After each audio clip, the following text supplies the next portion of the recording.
Hi, welcome back to my series on how to use rubber stamps. In this one I thought we'd go over the ink pads that Stampin' Up! Has, the different ink pads.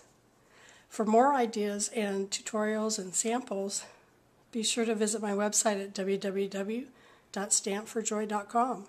That's stamp, the number 4, joy.com. Alright, well, Stampin' Up! Has a number of different styles of ink pads. This one that I'm showing here is our classic. These are the dye-based, water-based ink pads. Stampin' Up! Has 50 colors in our collections, and our water-based ink pads come in all but 2, the Whisper White and the Very Vanilla. Those come in our craft inks. So the water-based or dye-based inks, they dry really quick, which is why I like them and use them a lot, because I'm always in a hurry. But they're not waterproof again, so if they get rained on or something spilled on them, they're going to smear. So you need to be careful with that. They're not fade-proof either, so you don't want to leave your art in the sun.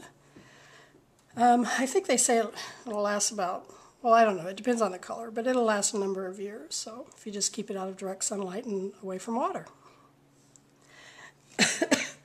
So you can see that's a large surface for our ink pads.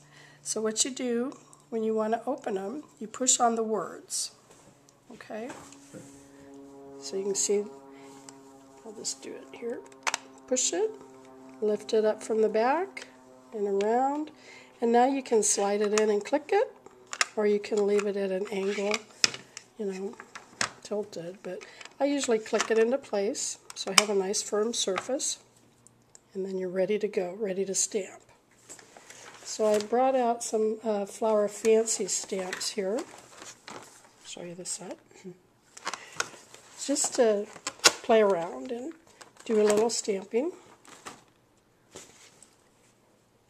So when you're inking up your stamp, you don't want to rock it.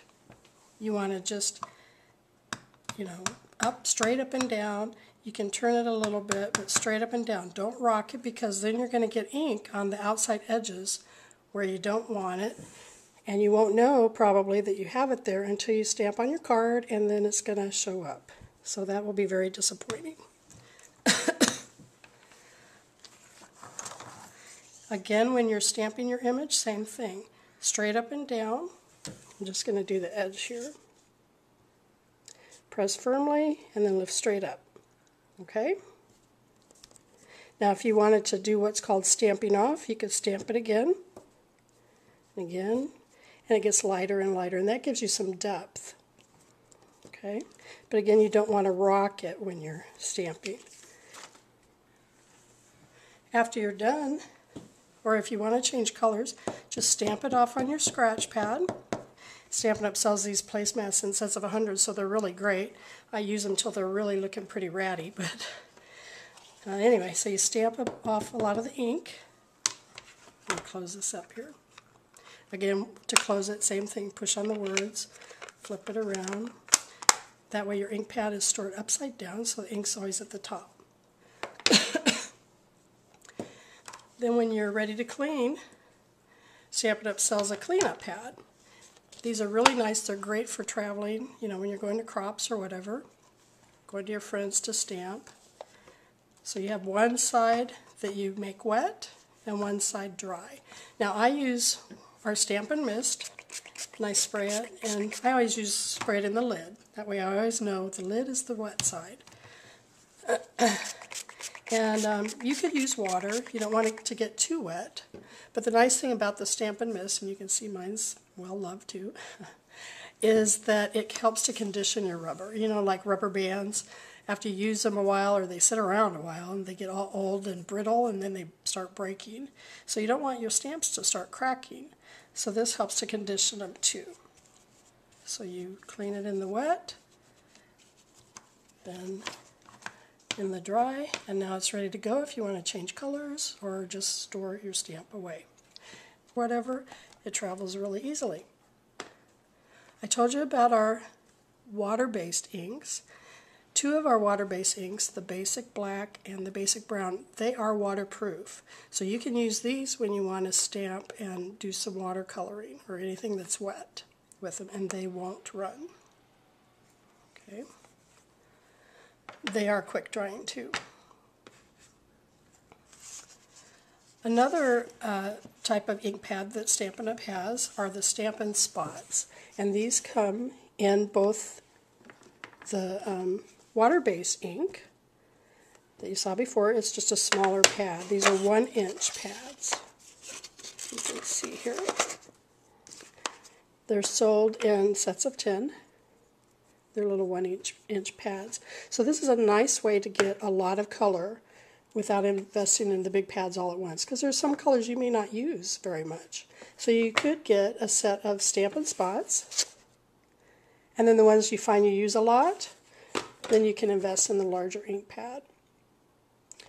And we sell refills, so either one that you have, you can refill. So that's really nice. These, however, happen to be our craft ink. This is the only way that the craft inks come, is our stamp spots. Craft inks are pigment inks, so they're opaque. They're good for embossing because they're slow drying. They're better for scrapbooking because they are fade resistant. They're waterproof when dry, but they do take a while to dry. And that's why I don't use them very much, because again, I'm always in a hurry. So even in my scrapbooking, I don't use these. But these are a better selection for that. But you have to be patient and you have to be careful not to smear, because they are going to take a while to dry. As I said, you can emboss with them, so that's a good way to dry them quickly. You can use these on, wood or whatever.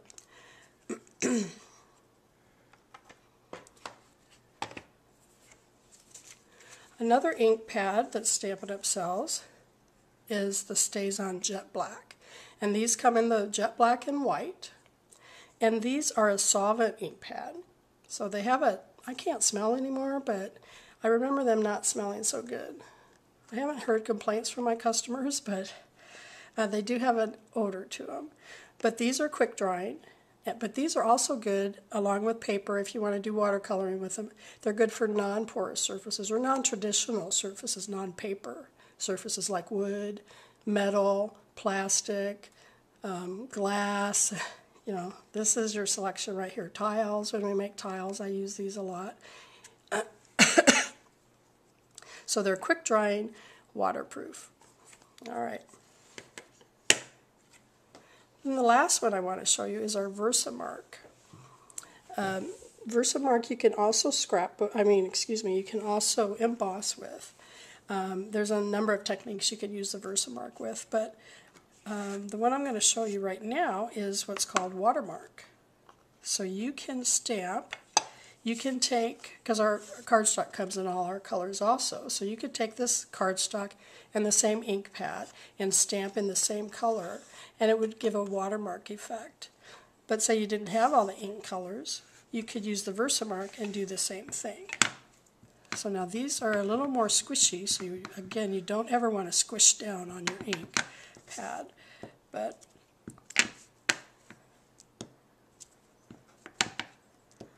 stamp a few here.